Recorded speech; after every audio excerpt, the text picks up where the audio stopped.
दर्शकबिन नमस्कार। यति बेला तपाईँ हरेक समाचार युट्युब च्यानलसँग जोडिनु भएको छ। सदाका दिन जस्तै देश तथा विदेशका मुख्य खबरहरूका साथमा उपस्थित भइसकेका छौँ। खबरहरू निकै नै महत्त्वपूर्ण रहेका छन्, त्यसैले भिडियोलाई अन्तिमसम्म हेर्नुहोला र दर्शकबिन हाम्रो यो मेहनतलाई एउटा लाइक गर्न नबिर्सनुहोला। च्यानलमा यदि तपाईँ नयाँ हुनुहुन्छ भने च्यानललाई सब्स्क्राइब गरी हामीसँग जोडिनुहोला। हामीलाई देश तथा विदेशका कुन ठाउँबाट हेर्दै हुनुहुन्छ तलको कमेन्ट बक्समा कमेन्ट गर्नुहोला। आजका खबरहरू सुरु गर्छौँ आजको पहिलो महत्त्वपूर्ण जानकारीबाट।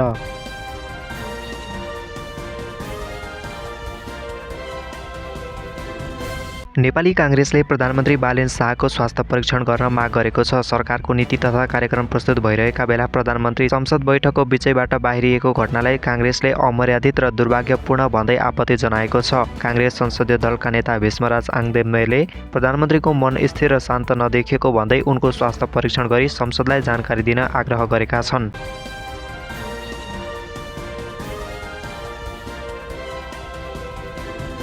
सांसद महावीर पुनले वर्तमान सरकारले विज्ञान प्रविधि र नवप्रवर्धन मन्त्रालय खोल्न नमानेको भन्दै कडा आपत्ति जनाएका छन्। मङ्गलबार प्रतिनिधि सभामा बोल्दै उनले सरकारले विज्ञान र नवप्रवर्धनको क्षेत्रलाई उपेक्षा गरेको बताएका छन्। उनले विश्वविद्यालयलाई राजनीतिक प्रभावबाट मुक्त गर्ने गरी सरकारले अध्यादेश ल्याउनु सकारात्मक भए पनि विश्वविद्यालयहरूको कुलपति प्रधानमन्त्री नै रहने व्यवस्था हटाउन नसकेकोमा पनि असन्तुष्टि जनाएका छन्।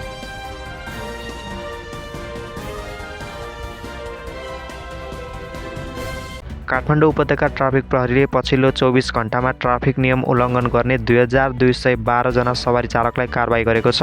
त्यसबापत ट्राफिक प्रहरीले 27,57,000 रुपियाँ राजस्व सङ्कलन गरेको जनाएको छ। यसरी कारबाहीमा पर्नेहरूमा मादक पदार्थ सेवन मापसे गर्ने 83, राइड सेयरिङका 179, रातो बत्ती उल्लङ्घन गर्ने 131 र तीव्र गतिका 139 जना र बाँकी अन्य रहेका छन्।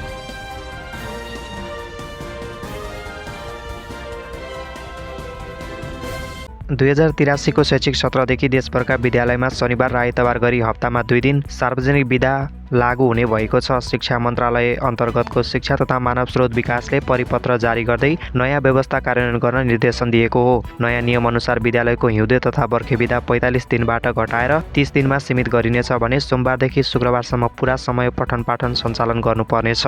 शुक्रबारलाई परियोजना कार्यका लागि प्रयोग गरिने र विद्यार्थीलाई समुदाय, परिवार तथा सूचना प्रविधिमा आधारित अभ्यास गराइने व्यवस्था गरिएको छ।